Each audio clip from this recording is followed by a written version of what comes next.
Hello guys, and welcome to the first episode in this new series. Now, you will allow me a slightly longer intro because I am really excited about this series and I want to tell you what it is and why I made it. So in this series, we'll be asking questions like, does Alibre have finite element analysis?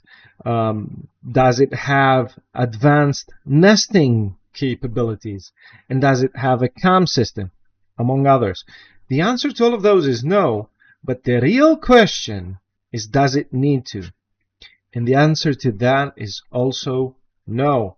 No, you do not need to invest tens of thousands of dollars just to buy software that does it all, because there are free software out there that can probably do the work that you need just as well, if not better, and they are free for commercial use. Now, I will address the elephant in the room.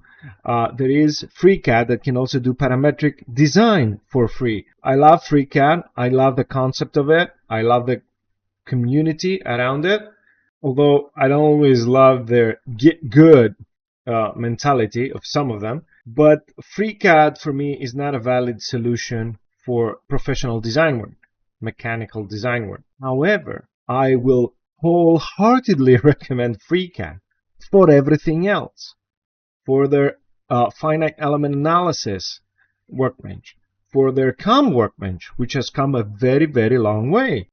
They have a Weldman's workbench that is half decent. So this is what I will be showing you guys in these next few videos, how you can complement the sheer design horsepower of Alibre and the robust models that you can make with it with other tools, so you can have a complete engineering suite with Alibre and these excellent free for commercial use tools. So huge long intro over.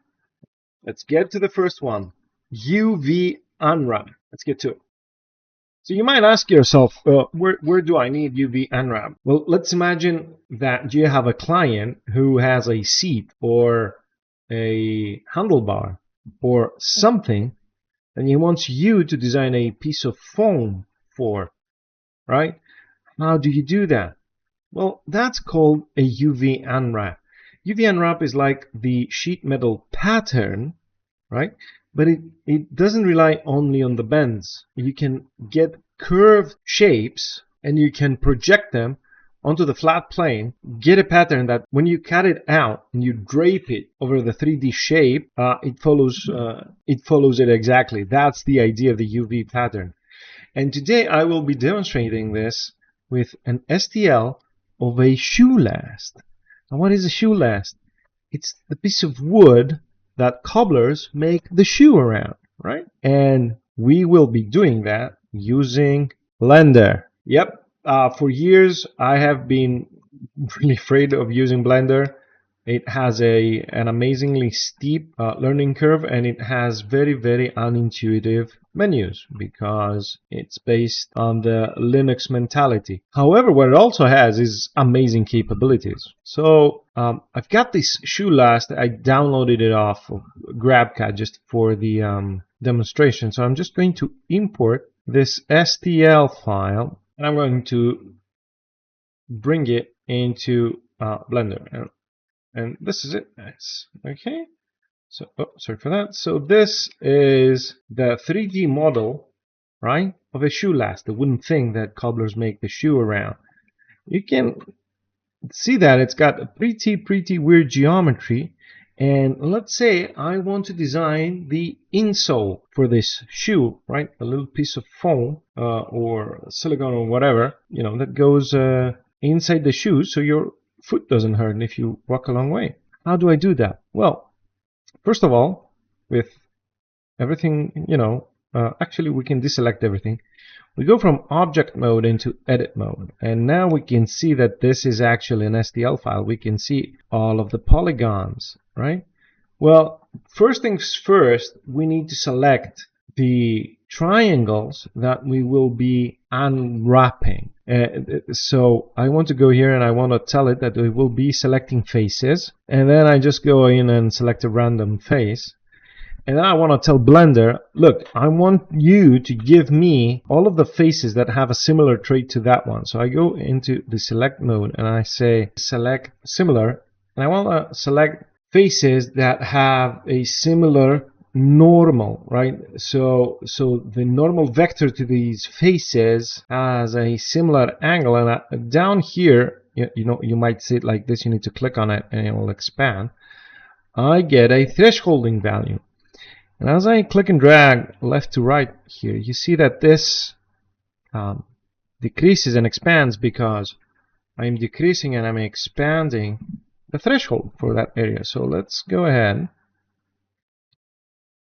and start increasing that threshold, right, until we are happy with the area that we have covered. Okay, I want to make sure I'm not getting too many random ones. You see that I've gotten a few up here, right? But I have almost all of the ones that I need. Okay. So what we're going to do now is we're going to go in here in this data panel, right? One with a little triangle for the icon, and with this selected, right? We want this selected. I'm going to just click plus here. So what I did is I made a group. After I create this group, I will, with everything selected, right? We need this to be selected. I will just click assign. Okay. What I just did is I made a group, and now all of these triangles are assigned to that group, and now I can say deselect. Click on that group, hit select, and I get all of these back. So with everything selected, I just hit P and I tell it separate this selection, and now I've got a second entry here in my collection. I will just delete the older one, and you can see now that I have just the sole of the shoe, right, as it were. I'll just go back into sorry, I need to select it and go into back into edit mode. Now you can clearly see that we've got some stuff up here that we need to remove. Got some stuff down there. One quick way to remove most of the rubbish, well, certainly to remove anything that is not linked to the main body of this surface, right, is you select a polygon in the surface that you want. You go in here and you say select linked. Now you can see that most of the things that are not linked to this main surface there have not been selected. Now, so what we're going to do now is we're going to hit Control I. What that does is it inverts the selection, right? And now I'll hit X and I'll say just remove all of the faces.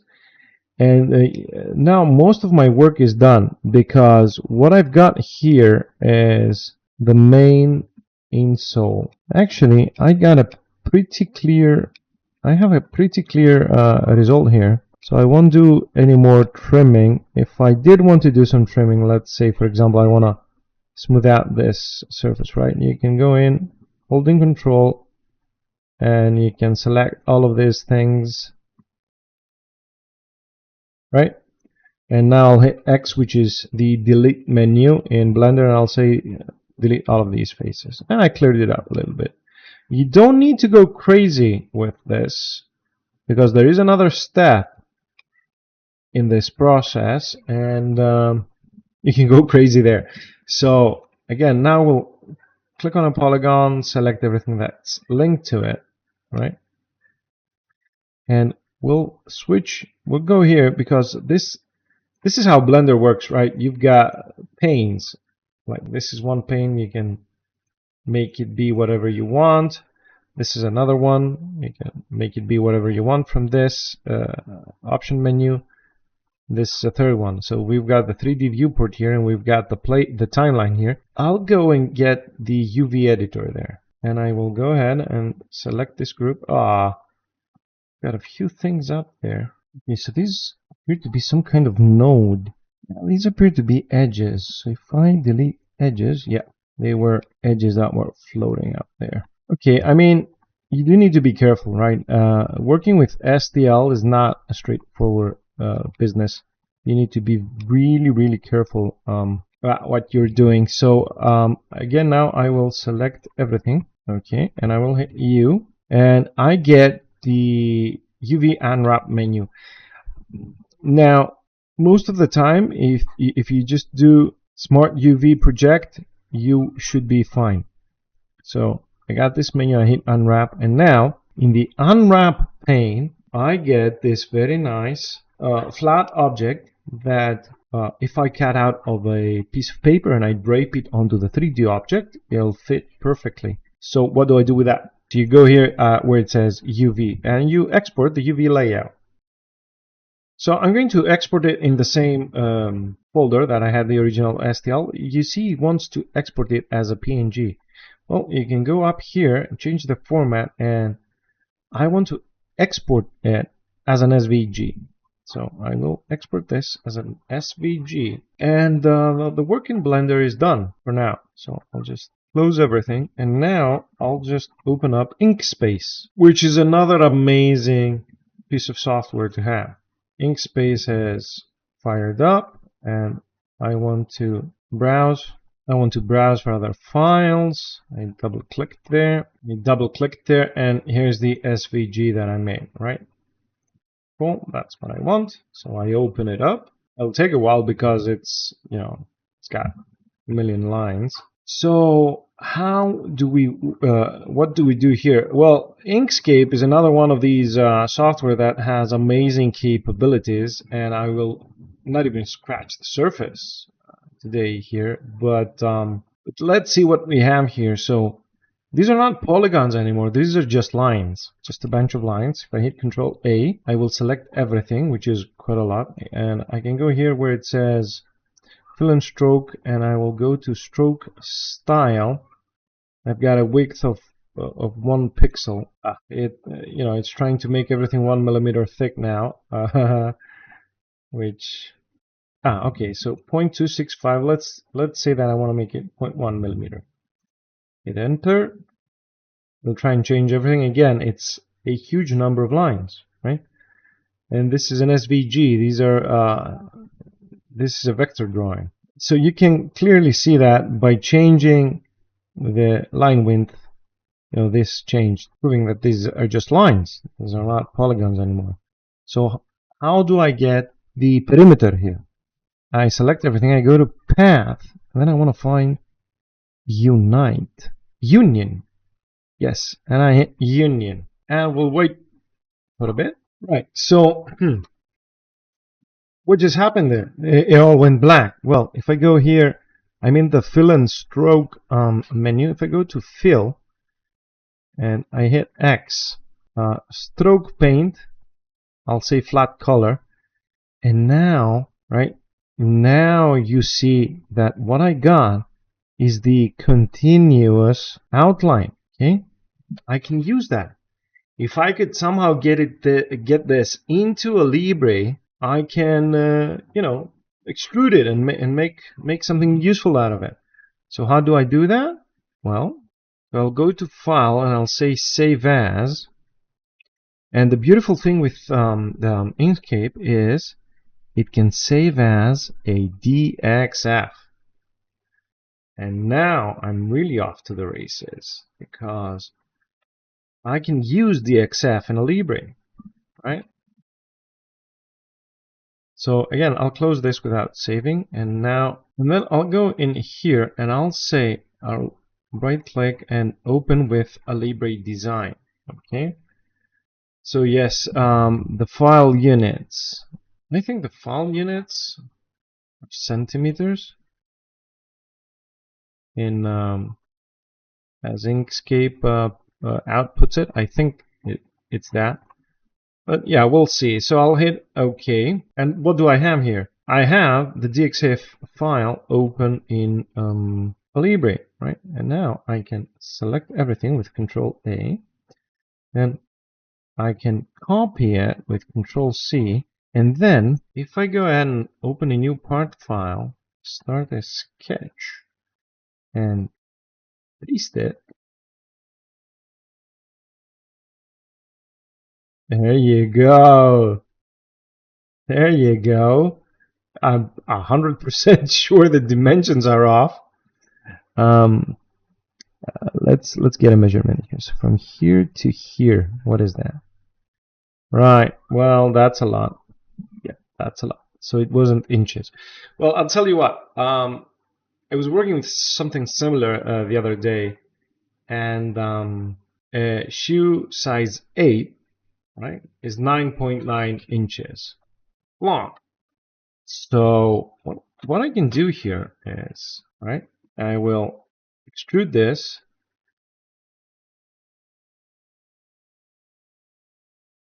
Okay, so it doesn't extrude. Let's analyze it first. I've got an open loop up there.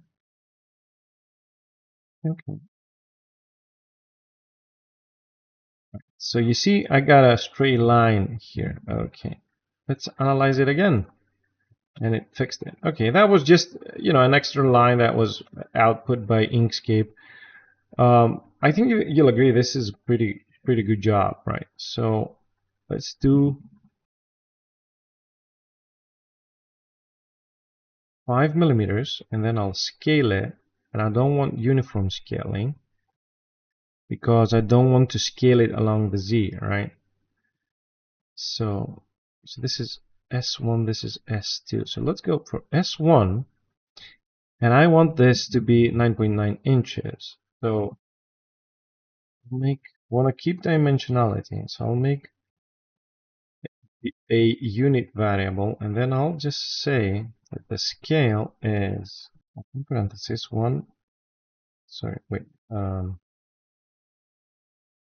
D1 divided by 1 mm, right? So this is now dimensionless, and I want to say 9.9 times 25.4. That's all in another parenthesis. Oh, that's not the equation. So this name is scale factor. That's the equation. Does it work? It should. So let's do that. Let's say this is S1. It's out, guys. A 5 millimeter insole. And I can still go into my equation editor and make this into a 2. And now it's a 2 millimeter insole. This had, I used to pass on these jobs, right? I used to say, no, I cannot do UV unwrap. You need to find somebody else. And then I thought, let's see how we can do this. Let's see how we can get a UV unwrap into Alibre and work with it. And that is how you do it. And now this, you can do whatever you want with it. And you can work with it. And this is an actual part, and you can, add holes to it if you want. Right?